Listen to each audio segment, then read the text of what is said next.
Hindi na nga mapipigilan ang bugzo ng damdamin ng actress ng primetime queen na si Marian Rivera matapos sa pilitang ipinapapirma kay Dingdong ang divorce papers na ipinaasikaso niya sa bansang Spain.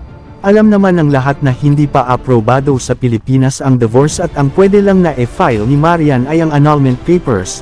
Ang desisyong ito ni Marian ay sadyang napakasakit para sa kanya sapagkat halos tumagal din talaga ang kanilang relasyon na nagbunga pa ng 2 anak. Dahil lamang sa isang pagkakamali ay naging dahilan ito ng tuluyan nilang paghihiwalay. Tila isang napakalaking desisyon ito ng primetime queen na makipaghiwalay na ng tuluyan kay Dingdong upang masiguro na rin ang patas na hatian ng kanilang yaman at ari-arian na kanilang napunder noong sila'y nagsasama pa.